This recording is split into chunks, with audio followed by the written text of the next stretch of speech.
Good afternoon. We're gathered here on the traditional territory of the signatories of Treaty 7, and I'd like to acknowledge the Métis people of Alberta who share a deep connection and history with this land. Today, the government announced that they are projecting a $13 billion surplus for this fiscal year. This surplus is driven by oil and gas prices. While resource revenue is $14 billion higher than budget, real GDP, exports, consumer spending, and residential investment are all down compared to budget.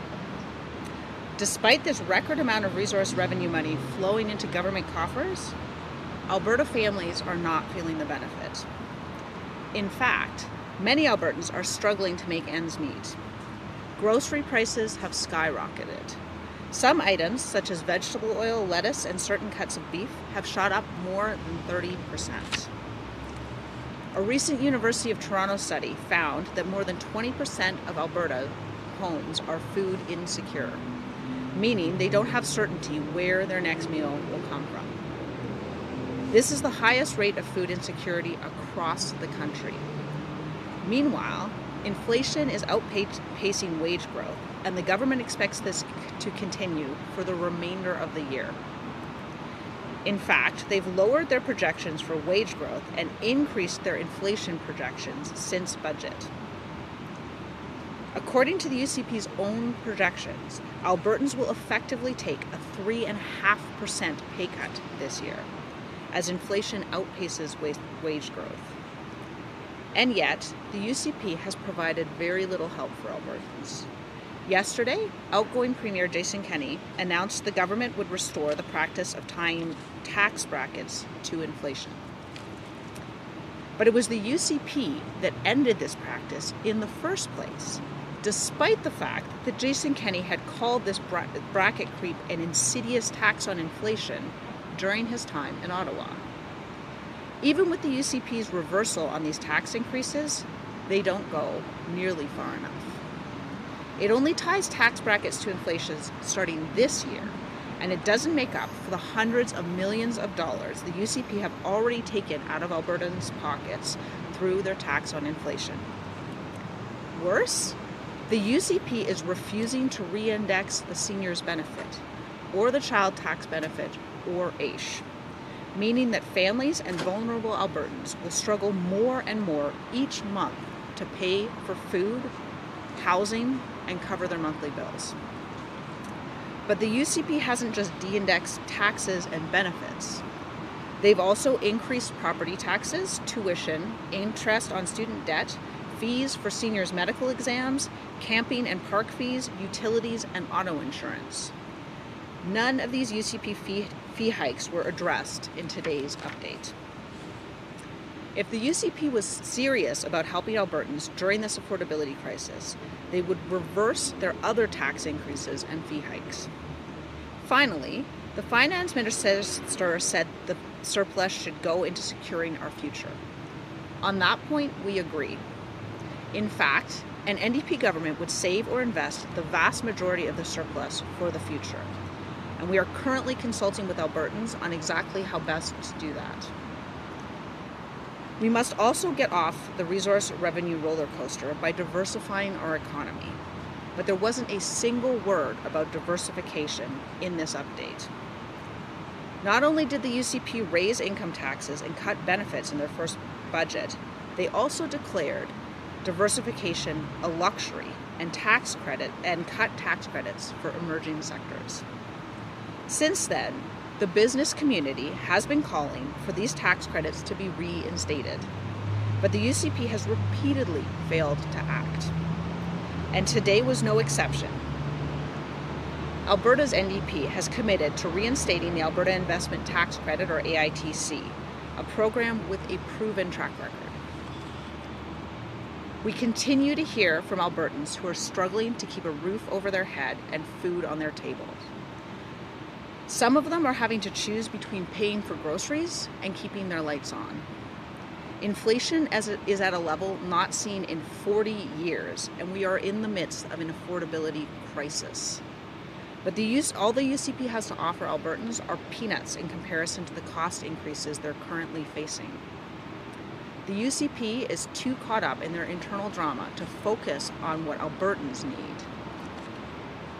Alberta's NDP is committed to listening to Albertans and helping them through this difficult time. An NDP government will create good jobs and put money back in your pockets. Thank you, and I'm happy to take your questions. Okay, we'll start with questions in person. Yeah, I'd just like to ask, I mean, we know that there will be a new premier, a new leader in 5 to 6 weeks now. There could be a totally different cabinet. Do you expect this fiscal plan to change in the next 6 weeks? Well, I mean, I think it's difficult for anyone to predict what the UCP is going to do. They have spent the last virtually 8 months engaged in sort of internal drama and infighting. I certainly hope that they will be able to refocus on Albertans and what Albertans need. But it's very challenging to predict what they're going to do next. Follow up? Okay, we'll go to questions on the line. First question goes to Michelle Belafontaine.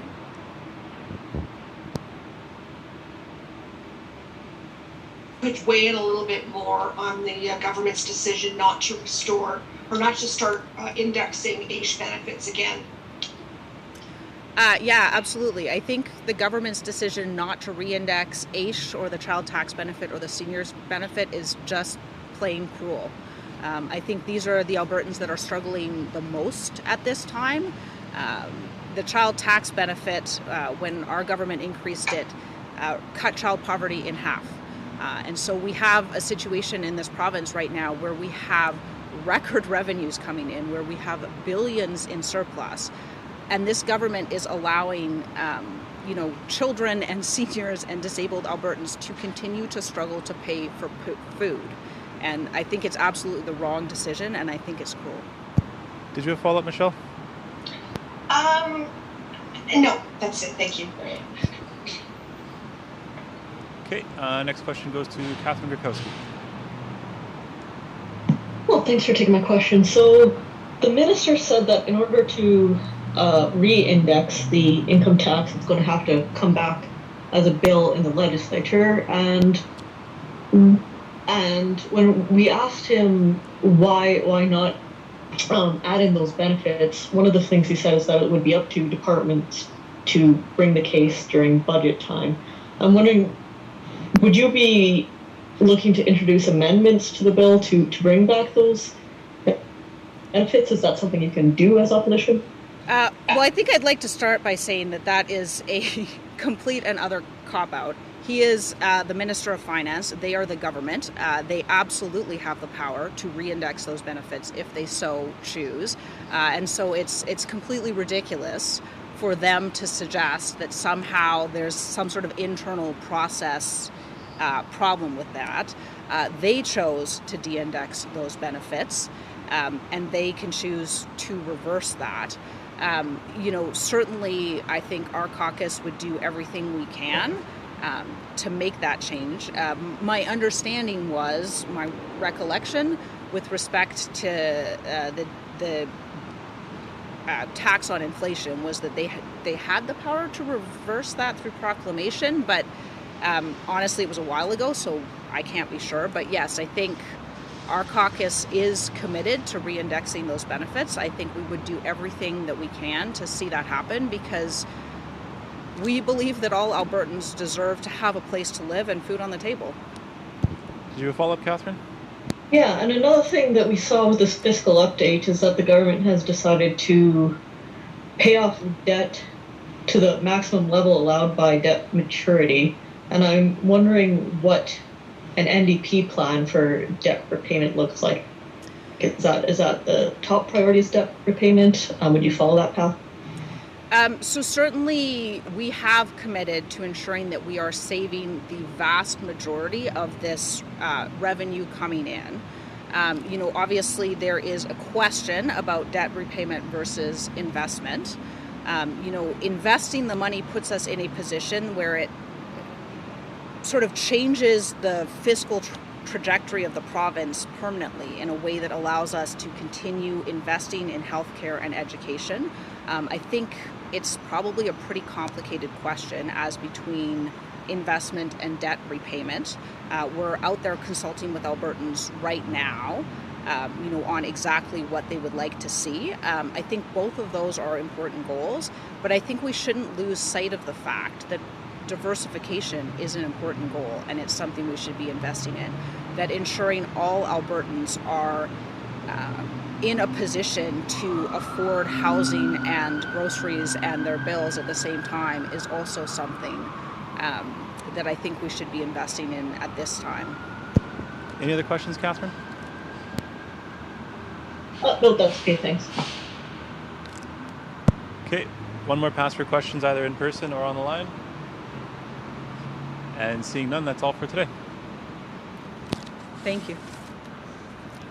So much for watching, and to learn more, check out albertasfuture.ca.